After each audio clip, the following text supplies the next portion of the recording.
Economista Vilma Salgado, exministra de Economía, analista económica, que nos acompaña esta mañana para revisar lo aprobado ayer por la Asamblea Nacional con 86 votos, la ley de defensa de la dolarización, como ha sido catalogada por el gobierno y los sectores que respaldan tanto al presidente Lenín Moreno como al actual presidente electo Guillermo Lasso, porque fue evidente esa bancada, la bancada de Creo ha respaldado también, y del Partido Social Cristiano, entre otros, incluso asambleístas que al parecer no iban a respaldar, finalmente terminaron dando su voto por la aprobación de esta normativa.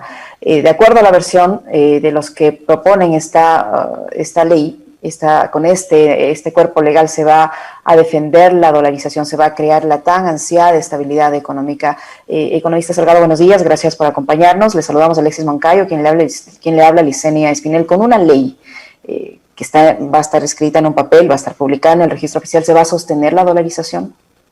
Muy buenos días, muchísimas gracias por la invitación. Pues en primer lugar, me parece excelente que usted resalte que a favor de esta ley ha votado el Partido Social Cristiano, Creo y Alianza País, con lo cual se comprueba o se ratifica la alianza que han venido manteniendo durante los últimos 4 años para que se esclarezca ante la población, que alguna población se dejó confundir sobre el tema, ¿no? Los últimos 4 años fueron parte de esa alianza entre Creo, el Partido Social Cristiano y Alianza País, es decir, el partido del gobierno.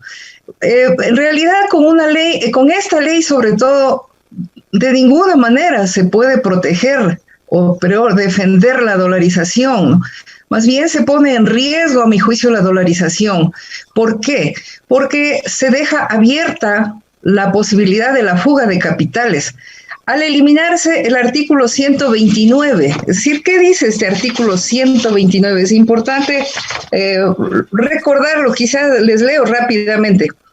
Límite a la concesión de créditos en la ventanilla de redescuento y a la inversión de excedentes de liquidez. Es decir, los cupos que establecerá la Junta para que las entidades de los sectores financiero, privado y popular y solidario efectúen operaciones de ventanilla de redescuento o de inversión doméstica con el Banco Central se determinarán sobre la base del índice de solvencia y las relaciones patrimoniales. Es decir, había límites al acceso que podía tener el sistema financiero de crédito en el Banco Central. Esos límites se eliminan, es decir, ya no existen límites, ¿no es cierto? Mientras tanto, se prohíbe, como lo han repetido en numerosas ocasiones, pues los analistas económicos, se prohíbe al Banco Central todo tipo de operaciones con el sector público, es decir, con el Estado. El artículo 58 dice prohibición de financiación monetaria. El Banco Central del Ecuador no proporcionará financiamiento directo ni indirecto al gobierno central, al ente rector de las finanzas públicas, a los gobiernos autónomos descentralizados, las instituciones del sector público, ni a las instituciones de propiedad pública. Es decir, está terminantemente prohibido que el Banco Central conceda ningún tipo de financiamiento a las entidades públicas. Y aquí hay que recordar que una parte de los recursos que están en el Banco Central pertenecen a las entidades públicas. Hay una precisión, economista, perdón que le interrumpa, porque es súper importante lo que acaba de mencionar, la prohibición que va a tener el Estado de poder utilizar esos recursos, ya sea para GAD, para salud, educación o lo que sea. ¿Cuánto de ese total, de ese 100%, cuánto corresponde a los depósitos de los ahorrantes de la banca privada, de los ahorristas de la banca privada, y cuánto le corresponde a los recursos del sector público? A ver, la última información disponible del Banco Central dice depósitos del sector público no financiero, 5.507 millones de dólares.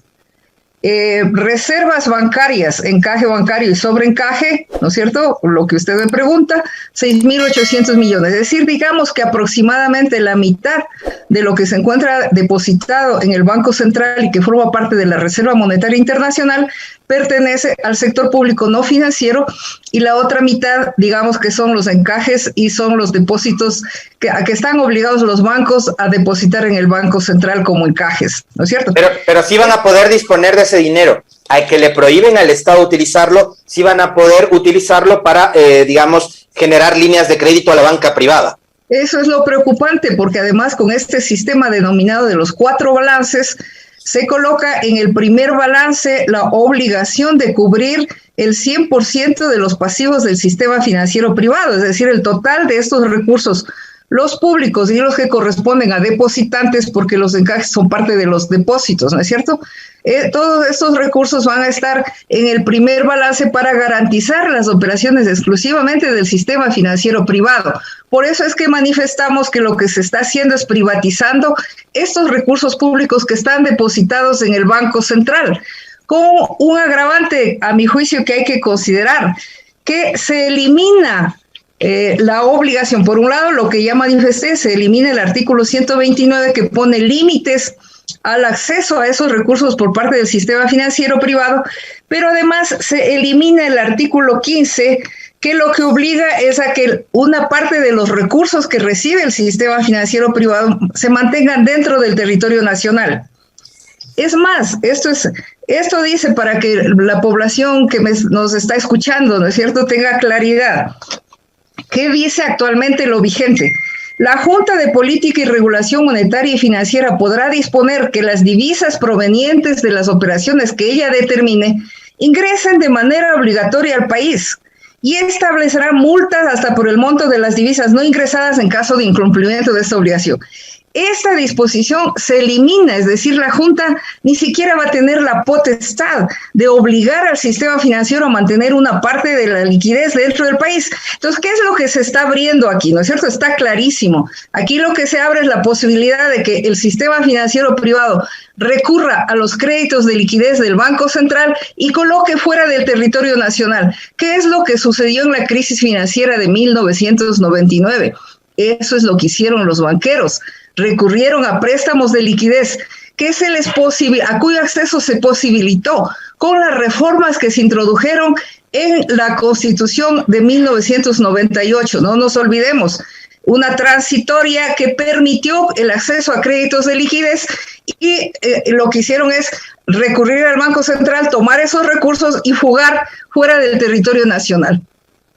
Este es el riesgo. Entonces la dolarización no se está defendiendo aquí, se está poniendo en riesgo la dolarización, porque además hay que tomar en cuenta otro tema que es a mi juicio muy preocupante, que aquí en esta ley se establece que las pérdidas del Banco Central deberán ser financiadas por el Ministerio de Finanzas. Es decir, ¿qué quiere decir? ¿Qué son las pérdidas? ¿Por qué hubo pérdidas en el pasado del Banco Central? Hubo grandes pérdidas en la crisis de 1982, ¿no es cierto?, cuando la sucretización de las deudas.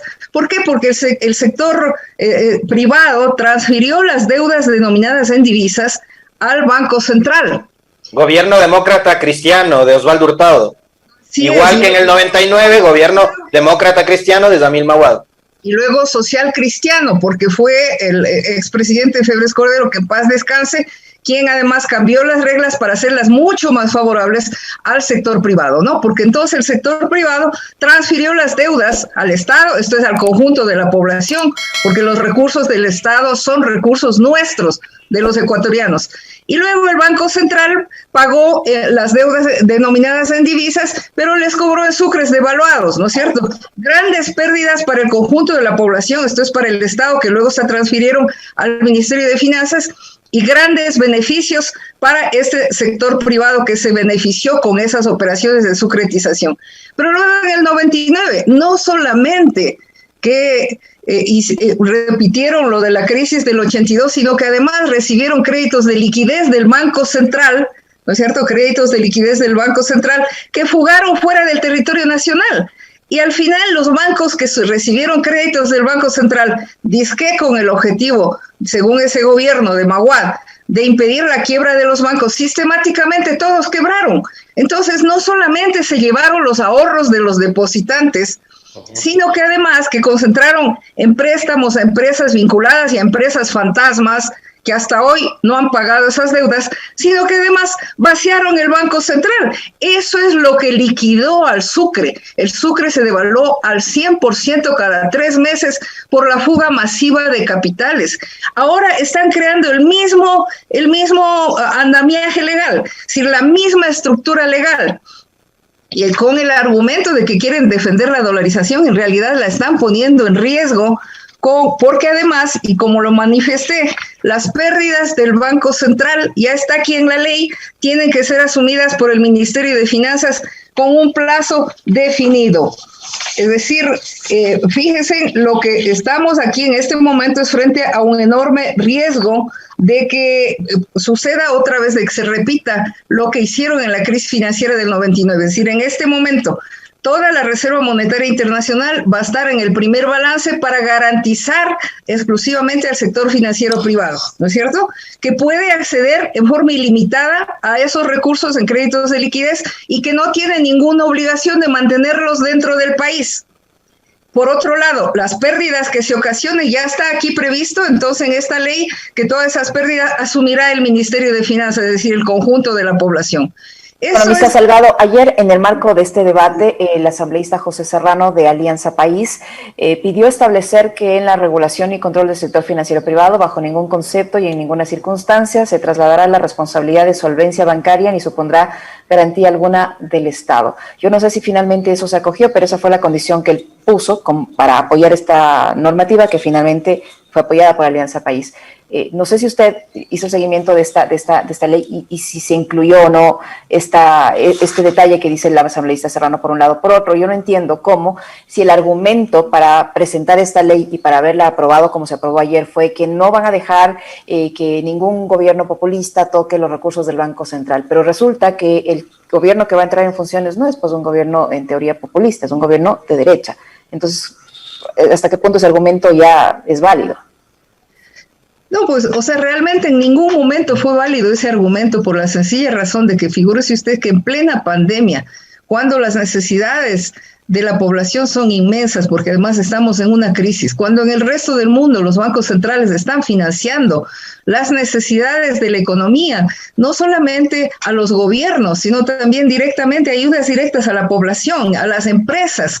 En el Ecuador vamos a contracorriente aprobando una ley en la que al Banco Central se le obliga a que las reservas las coloque fuera del territorio nacional. O sea, lo absurdo es que en este momento de pandemia en la que ni siquiera se garantiza el acceso a las vacunas por parte de la población y se está colocando los excedentes de liquidez, los recursos líquidos que tiene el país en Suiza o en Estados Unidos, en bonos del Tesoro, que es lo que suelen comprar, ¿no? En papeles en el resto del mundo, en lugar de atender las apremiantes necesidades, porque además en esta ley no se pone ninguna excepción, o sea, ni siquiera en caso de excedentes de liquidez, como dice la Constitución, ni tampoco en caso de una catástrofe como es la que estamos enfrentando. Es decir, simplemente se obliga a que todos esos recursos permanezcan dentro de la Reserva Monetaria Internacional y si añadimos además el compromiso que ha asumido el actual gobierno con el Fondo Monetario Internacional de ir aumentando el monto de esas reservas monetarias internacionales, quiere decir que van a aplicar una austeridad total en el Estado, es decir, van a despedir masivamente empleados públicos, van a privatizar todas las empresas rentables del Estado, ¿no es cierto? Van a reducir el gasto público y por supuesto la inversión que casi ha desaparecido, lo van a hacer en plena crisis, con lo cual se va a profundizar la crisis. Es decir, es completamente absurdo y a contracorriente que además este proyecto de ley se apruebe en este momento. Claro, lo que tienen ya ahora los bancos tienen todo, pues tienen un gobierno, ya no con un intermediario que de todas maneras ha sido obediente, ¿no es cierto? Sino directo un banquero, tienen todo, tienen el gobierno, tienen la ley esta que les faculta para hacer y deshacer con los recursos del Estado. Economista, usted dice, bueno, ya lo entendemos así, estos recursos el sector público, el Estado no va a poder disponer de ellos. Van a estar en una cuenta en el exterior. Entonces, por ejemplo, para poder cubrir el costo de las 9 millones de vacunas que ofreció el presidente electo Guillermo Lasso para los primeros 100 días de su gobierno, ¿de dónde va a salir esa plata? ¿O va a nuevamente asumir deuda? ¿O uno de los compromisos también para sostener ese nivel de liquidez en la reserva, van a tener que nuevamente negociar con los multilaterales y asumir más compra de deuda? Es decir, definitivamente deben estar pensando en que van a continuar con la línea de endeudamiento o la venta de los activos, ¿no es cierto? Van a justificar, van a decir, miren esta situación que hemos encontrado, entonces ahora hay que vender todos los activos, que es para lo que ya vienen además en acuerdos con el Fondo Monetario Internacional. Entonces, vender los activos para financiar las vacunas, para financiar lo inmediato, pero no les alcanza.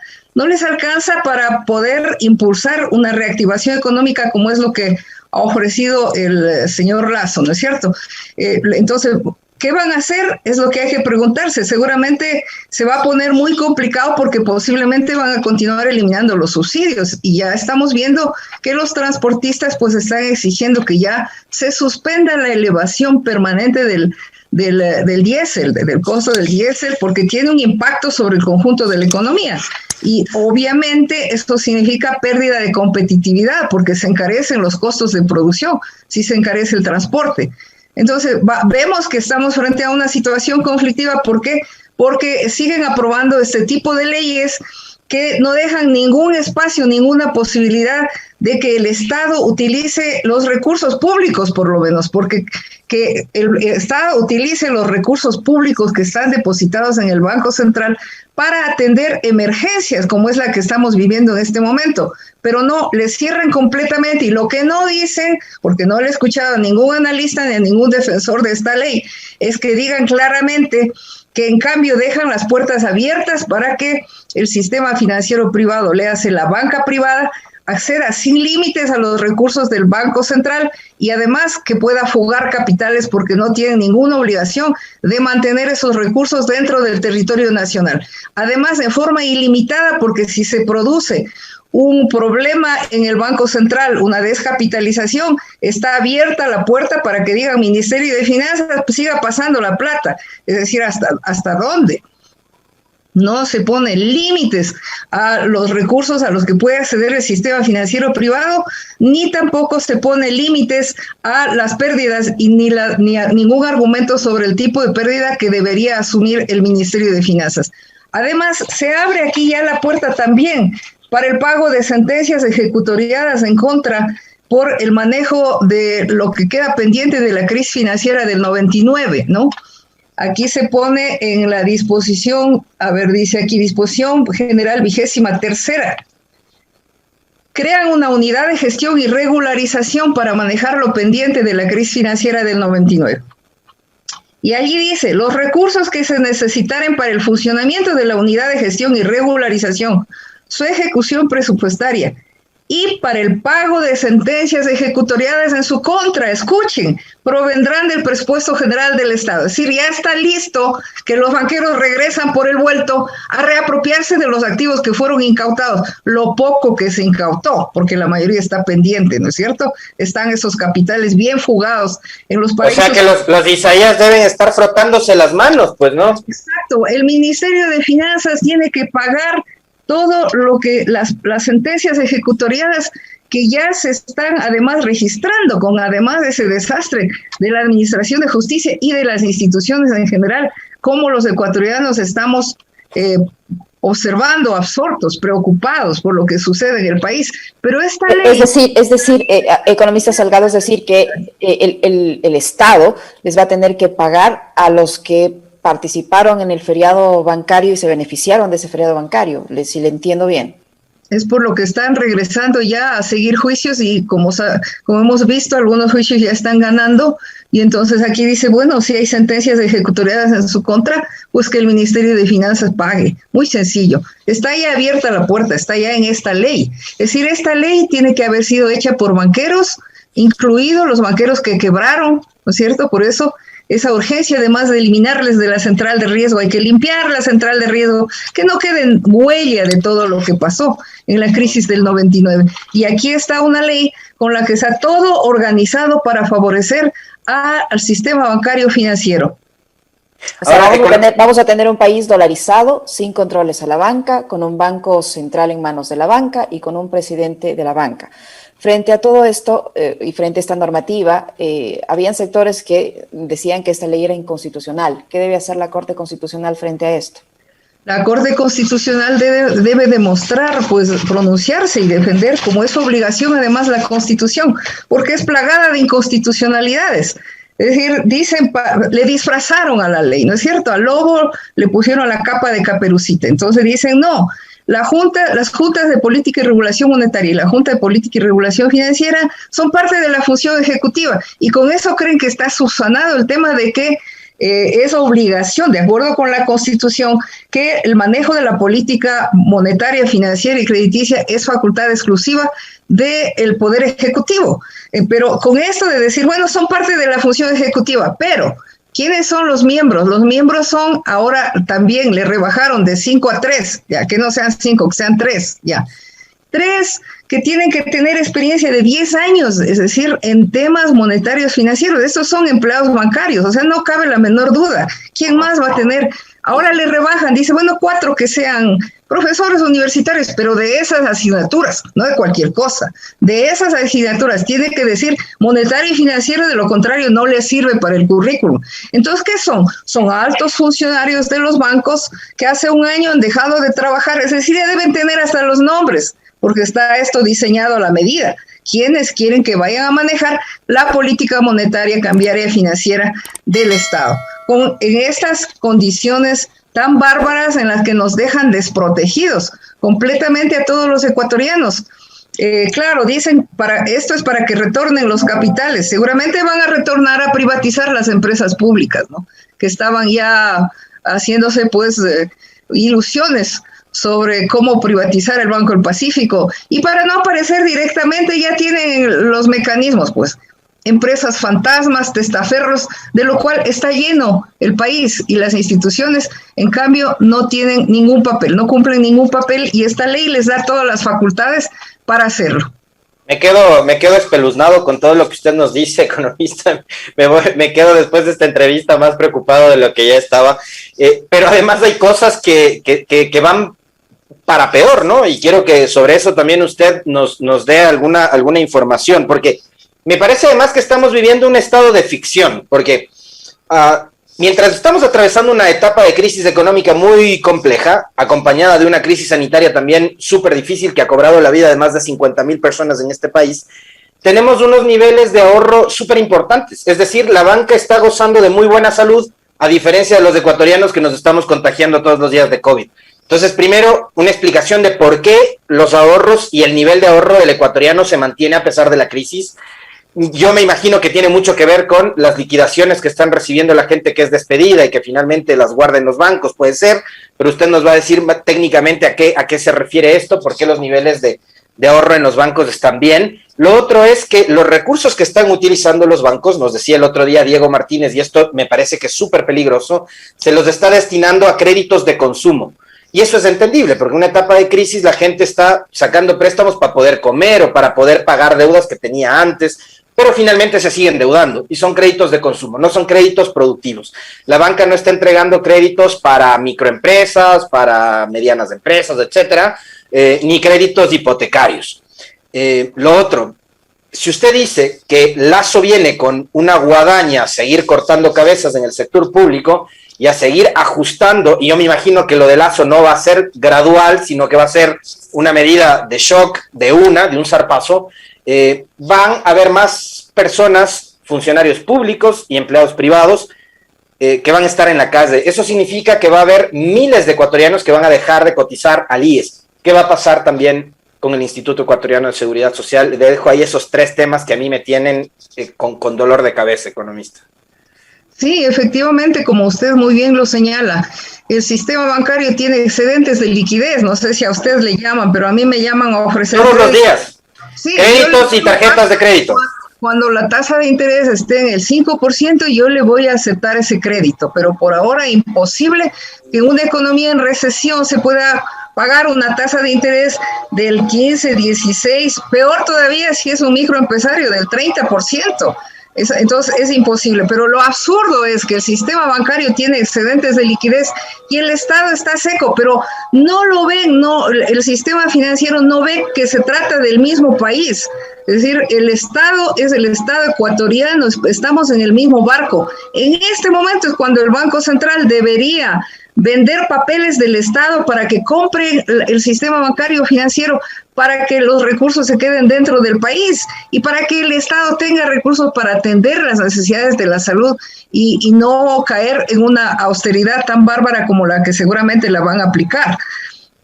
Entonces, es un absurdo la forma en la que ven, además una miopía, a mi juicio, de parte del sistema bancario financiero, porque no ven, no entienden que si se continúa deteriorando la situación económica, los deudores de la banca no van a poder pagar, no por falta de voluntad, sino por imposibilidad de pagar las deudas, y la crisis económica puede transformarse en una crisis financiera. Es decir, eso es lo que no visualizan, están simplemente pensando en sus intereses privados de corto plazo, en cómo sacar provecho de esta crisis como lo han hecho en el pasado, porque esto es lo lamentable, que no solamente los grupos económicos sacan los mayores beneficios en la época de crecimiento y de auge de la economía, sino que se han acostumbrado a que en las crisis bajan y literalmente nos asaltan. Esto es lo que sucedió en la crisis de los 80, lo que sucedió en la crisis de los 90, con un empobrecimiento masivo. Pero entonces no ven que este deterioro de la economía se vuelve contra el mismo sistema financiero privado, porque los deudores, si su situación económica se deteriora, no van a poder cubrir las deudas, no van a poder pagar los compromisos que tienen. Y por otro lado, desde luego, impacta directamente sobre la situación ya calamitosa de la seguridad social, porque si hay mayor desempleo, obviamente también, como ha venido ya sucediendo en esta crisis, pues hay un mayor número de gente que se desafilia y en consecuencia los ingresos de la seguridad social se disminuyen y mientras tanto aumentan los costos porque tienen que pagar el seguro de desempleo que además el actual gobierno le obligó que seamos los afiliados o los jubilados los que cubramos con ese seguro de desempleo. Entonces, todo es una profundización de los problemas, un agravamiento de los problemas porque no ven que definitivamente para todos es conveniente una reactivación económica y que el Estado pueda manejar de una manera alternativa las finanzas y que el Banco Central cumpla el papel que debe hacer. Hay bancos centrales que tienen convenios swap con otros bancos centrales, es decir, para poder utilizar recursos de otros bancos centrales temporalmente en una crisis, pero no tienen esa visión y aplican pues estas leyes absurdas que lo único que hacen es maniatar las posibilidades que existen de un manejo alternativo de la economía. Es decir, por ejemplo, ni siquiera se plantean la posibilidad de utilizar los mecanismos de pago alternativos como la billetera móvil, es decir, el sistema financiero, los bancos impidieron que el Banco Central maneje la billetera móvil. El actual gobierno pasó a la banca privada, pero la han matado, está ahí. Es necesario también utilizar esos mecanismos alternativos para atender las necesidades de la población, de salud, de alimentación, que en este momento, de acuerdo con informes de las Naciones Unidas, tanto la desnutrición infantil crónica como la anemia en madres, pues está aumentando aceleradamente en el conjunto de la crisis, que no es solamente por la pandemia, la crisis es también debido a la política económica que viene aplicando el gobierno de Moreno en el marco de los acuerdos con el Fondo Monetario Internacional. Y nuevamente ahí a contracorriente de lo que está sucediendo en el resto del mundo. Muchísimas gracias, economista Vilma Salgado, por la información que nos ha proporcionado, por permitirnos analizar esta normativa que está ya aprobada en la Asamblea Nacional y sus riesgos. Muy amable, muchas gracias. Muy gentil, economista. Muchas gracias a ustedes, muy buenos días.